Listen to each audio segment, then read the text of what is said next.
Nestled in the outskirts of Mayfield, Kentucky is Maplewood Cemetery. Among the hundreds of markers and graves that dot the landscape is a stone that sits atop a mass grave. The marker reads, Lawrence and Drew families, 11 in number, who met a horrible death in the burning of the Lawrence home near Hickory, Kentucky on the night of June 25th, 1921. One of the unsolved mysteries.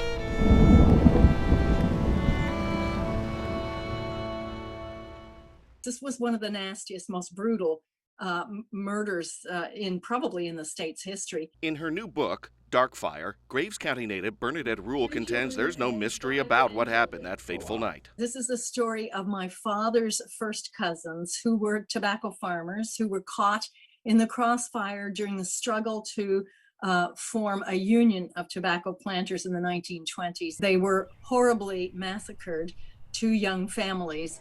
And the massacre silenced the community for 100 years. Darkfire is a culmination of years of research, interviews, and retelling of family stories that reveal what happened. My father told us this story when we were kids, and it stayed with me particularly. By the time I was a teenager, he told it to me again, and I knew by then I was interested in becoming a writer, and I took notes.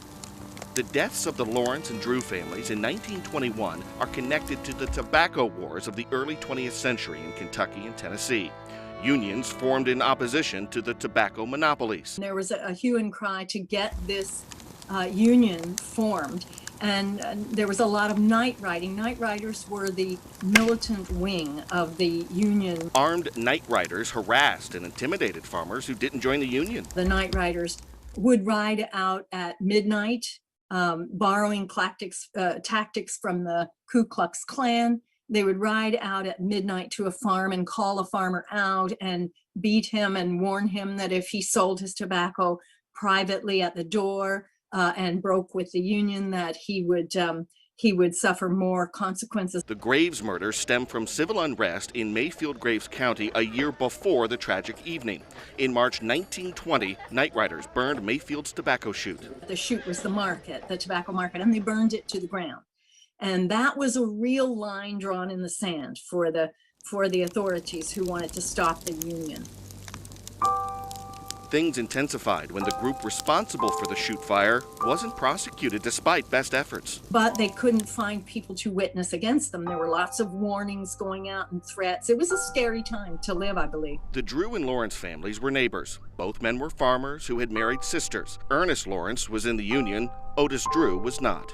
These photos show the charred remains of the two families the day after that deadly night, and these photos show people gathering where the home stood. Through your years of research, is there any doubt that you have that those families were murdered by night riders? No doubt in my mind at all. For one thing, this was part of the story Daddy told me. His father, Hardin Rule, and all the family went out in the middle of the night when the fire was still burning and the bodies were inside and they couldn't do anything to help them.